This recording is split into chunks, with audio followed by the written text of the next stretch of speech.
দিন।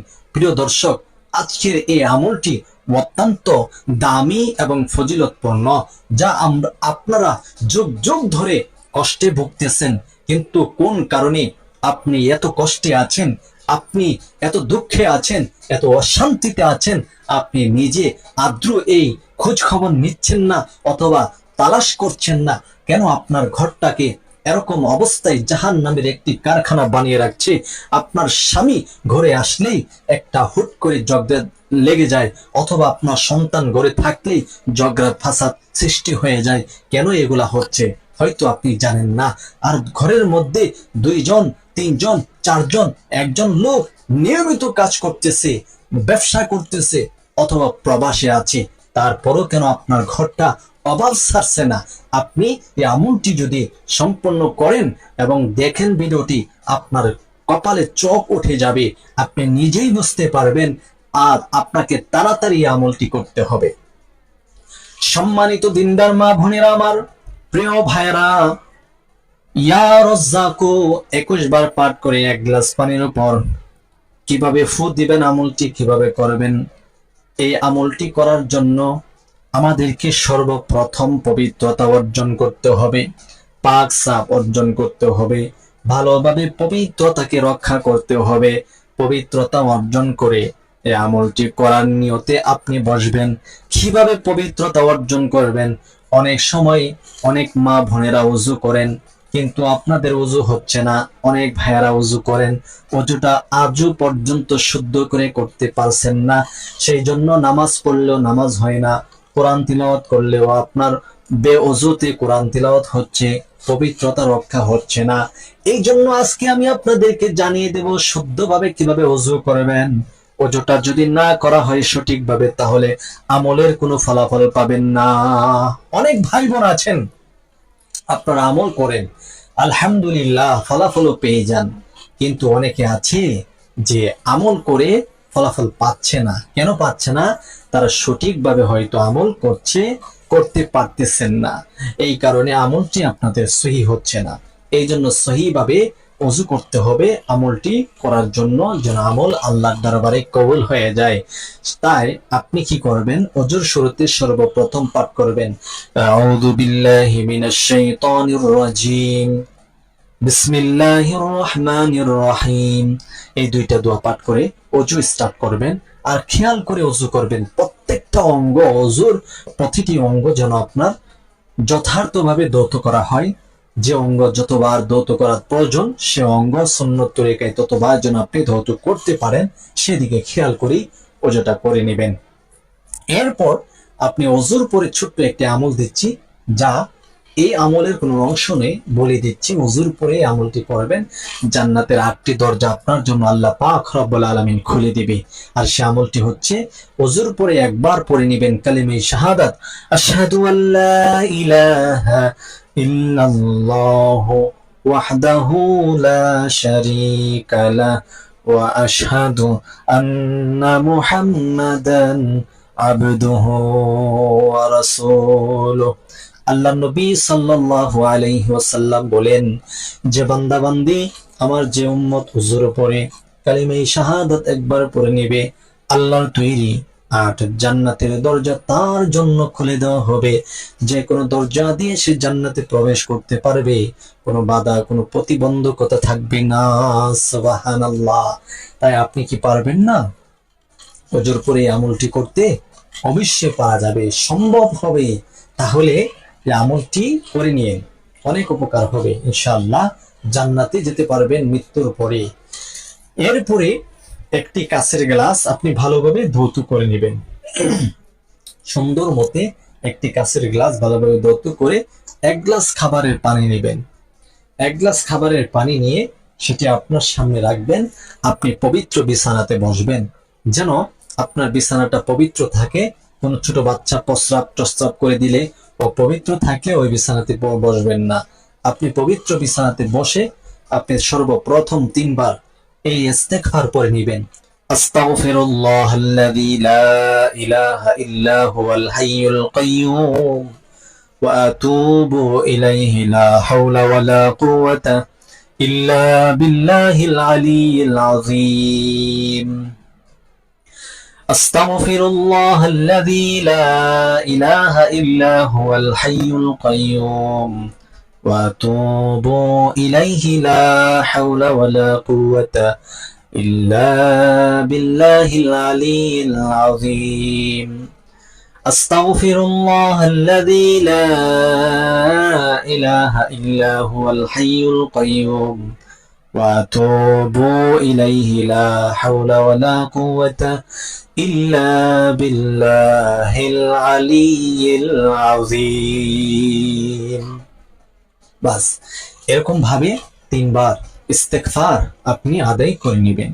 এরপরে প্রিয় নবীজি সাল্লাল্লাহু আলাইহি ওয়াসাল্লামের উপর 3 বার দুরূদ শরীফ পড়ে নেবেন। আল্লাহর নবী বিশ্বনবী রাহমাতুল লিল আলামিন বলেন, আমার উম্মতের মধ্যে কেউ যদি তার অন্তরে আমার প্রেম ভালোবাসা জাগ্রত করে মহাব্বত অর্জন করে মাত্র একবার দুরূদ পাঠ করতে পারে, এর বিনিময়ে আমার আল্লাহ তাআলা 10টা রহমত তার আমলনামায় দান করেন, 10টা গুনাহ কেটে দেন। ওই দিন তার মৃত্যু হলে আল্লাহ পাক রব্বুল আলামিন তাকে সরাসরি জান্নাত দান করেন। সুবহানাল্লাহ। তাহলে এত ফজিলত যদি দুরূদ পাঠের হয়, কেন দুরূদ পাঠ করবেন না? যে নবীজি আপনার আমার জন্য আদ্র পর্যন্ত কিয়ামত পর্যন্ত এবং হাসর নাসর পর্যন্ত বিচার হওয়া পর্যন্ত আপনার আমার নবী ইয়া উম্মতি বলে কান্নাকাটি করতেছে, চিৎকার করতেছে, আমার উম্মতের কি অবস্থা হবে? সেই উম্মতে সেই নবীর জন্য কেন দুরূদ পড়বে না? আল্লাহর নবী বিশ্বনবী রাহমাতুল লিল আলামিন বলেন, আল্লাহ পাক রব্বুল আলামিন দিনের শুরুতে একদল ফেরেশতা এবং রাতের শুরুতে একদল ফেরেশতা পৃথিবীতে প্রেরণ করেন। ওই 2 দল ফেরেশতাদের কার্যক্রম হচ্ছে তারা গোটা পৃথিবীতে ঘুরে ঘুরে দেখবে কোন আল্লাহর বান্দা বান্দি আসেনি, আল্লাহ রাসূলের উপর দুরূদ পাঠ করছে। যখনই দুরূদ পাঠ করে ওই দুরূদের হাদিয়াগুলো প্রিয় নবীজি সাল্লাল্লাহু আলাইহি সাল্লামের রওজা ধারে ফেরেশতাগণ হাদিয়া স্বরূপ পেশ করেন আল্লাহর নবীর কাছে। আল্লাহর নবীর রওজা মুবারকে ফেরেশতারা হাজির হয়ে বলেন, ইয়া রাসূলুল্লাহ, ইয়া হাবিবাল্লাহ, নবী গো, ইমক গ্রামের ইমকের সন্তান ইমকে আপনার উপর দুরূদ পাঠ করছে, সেই দুরূদের হাদিয়া আপনি গ্রহণ করুন। আল্লাহ রাসূলের কাছে যখন আপনার নাম নিয়ে যখন আপনার ঠিকানা মতে যখন দুরূদ পেশ করবে, তখন নবীজি আপনার নাম নিয়ে আল্লাহর কাছে মাগফিরাত কামনা করবে আপনার জন্য। আল্লাহর নবী বলেন, ও আল্লাহ, আমার ইমক উম্মতকে আপনি ক্ষমা করে দেন।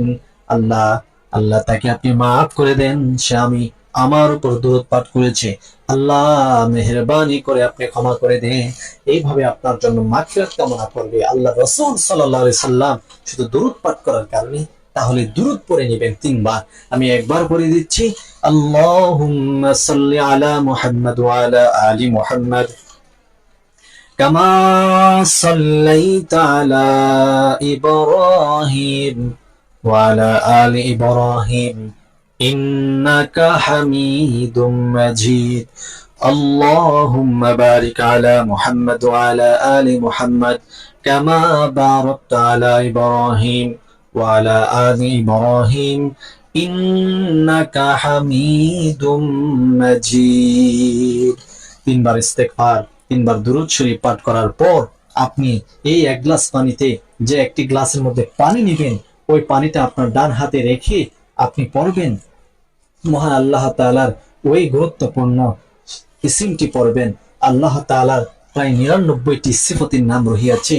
আল্লাহ তাআলা বলেন, ওয়ালিল্লাহিল আসমাউল হুসনা ফাদউহু বিহা, আমার সুন্দর সুন্দর নাম রহিয়াছে, ওই নামগুলা নিয়ে আমার যে বান্দা, আমার যে বান্দি আমাকে ডাকে, আমাকে স্মরণ করে আমি আল্লাহ পাক রব্বুল আলামিন আমার প্রতিটি বান্দার সকল মনের আর্য তামান্না সব কিছু পূর্ণ করে দেই। সুবহানাল্লাহ।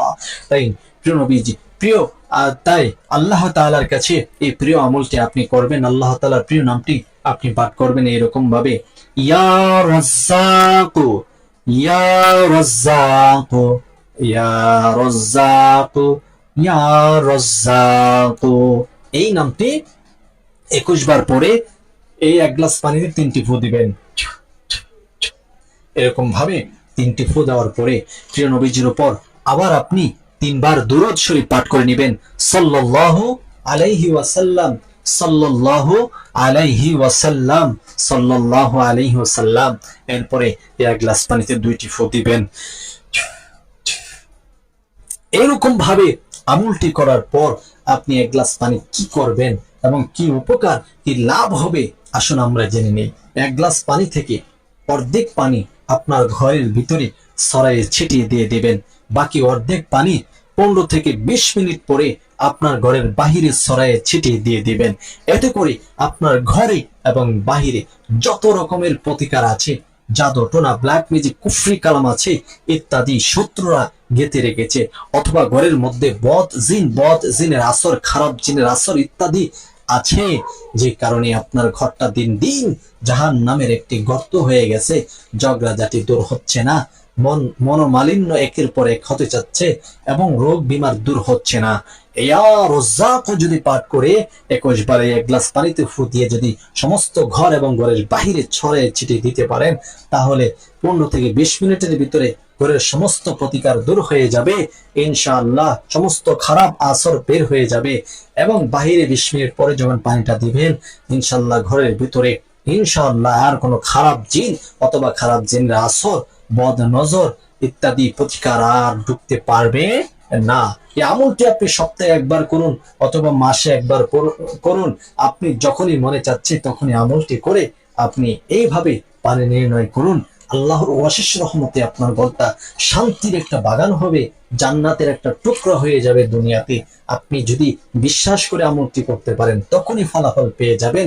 আজকের এই আমলটি আপনি নিজে করুন এবং অন্যরা যেন করতে পারে, ভিডিওটা শেয়ার করে দেন।